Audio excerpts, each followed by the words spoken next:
आणि दान करत असताना खूप महत्त्वाचा बाब आहे जीवनामध्ये। दान करत असताना मोठे काटेकोरपणे पालन करावं लागतं। नृग राजानं नाही का छत्र चालवलं होतं, काही वाटप होता नाही का। असं करता करता दूर दूरचे लोक आले। एक ब्राह्मण तिथं गेला आणि त्याला पण एक गाय देण्यात आली।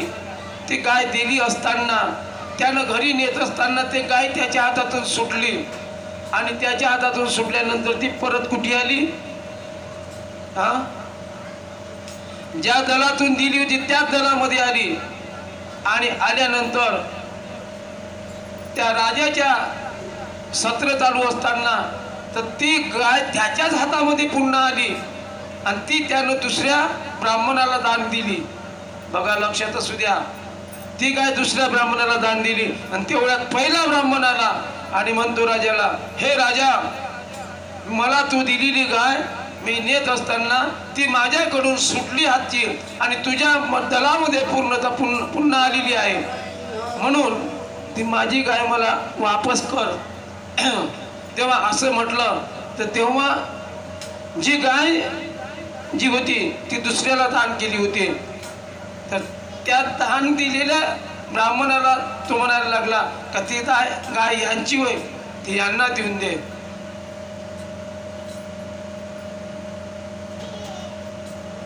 तर नंतर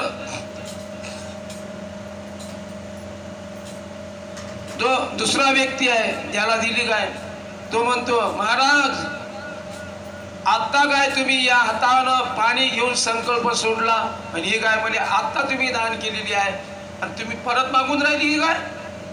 असं नाही होऊ शकत। दान दिल्यानंतर परत कधीच मागत नसतात। तुम्ही जर मला मागून राहिले तर हे काय दान झाले काय?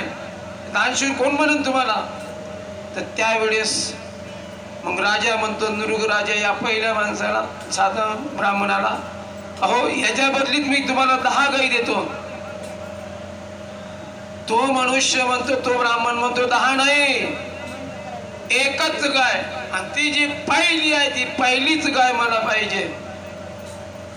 आता राजा पडला पेचामध्ये, आता करू तर काय करू? इकडेही नाही तिकडेही नाही, कसं करू?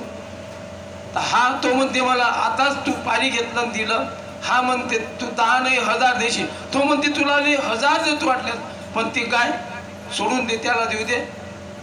त्याला ते आम्ही दाखवते, तोही नाही, दोघही जण दुखायचे याच्यावर। ती त्यांची इच्छा पूर्ण होत नसल्यामुळे त्या पहिला जो ब्राह्मण आहे त्या पहिल्या ब्राह्मणानं त्याला काय दिला? श्राप दिला।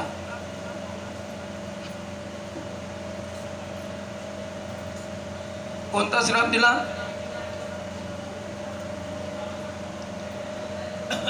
कोणता श्राप दिला?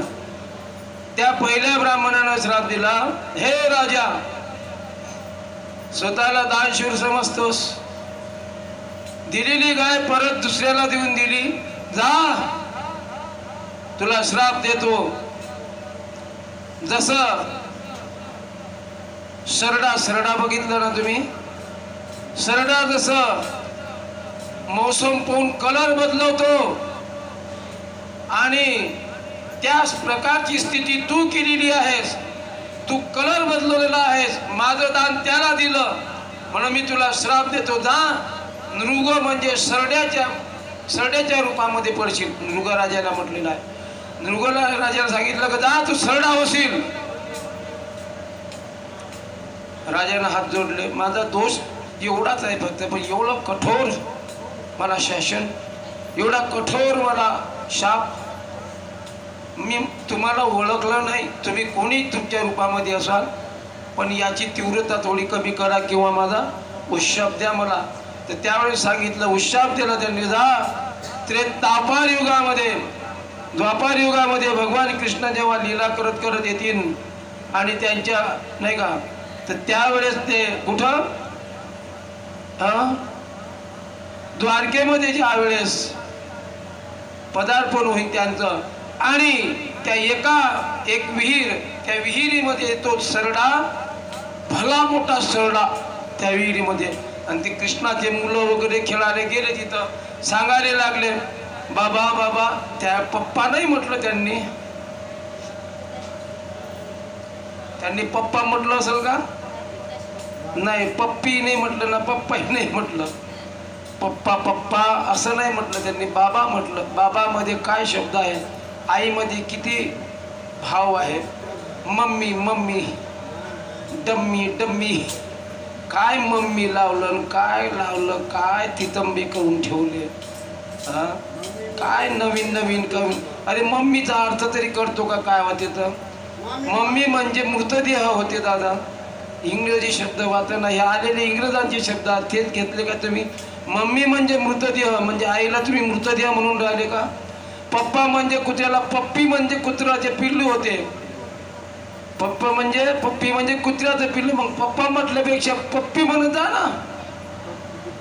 हे कुत्र्याच्या पिल्ल्या, हे इकडं काय बोलता आपण, काय चालतो, काही शब्द. चला तिकडे जायचं नाही मला. तर त्यांनी दाखवला तो सरडा आणि भगवंताला माहिती होतं. भगवंत गेले. भगवंताने गेल्यानंतर बघितलं, त्याला स्पर्श केला. एवढा मोठा सरडा होता विहिरीमध्ये, तो तुम्ही कल्पना करू शकणार नाही. त्याला स्पर्श झाल्याबरोबर त्याचा उद्धार झाला आणि तो आपल्या निजधामाला निघून गेला. बोला गोपाल कृष्ण भगवान की. राधे राधे, राधे राधे, राधे राधे.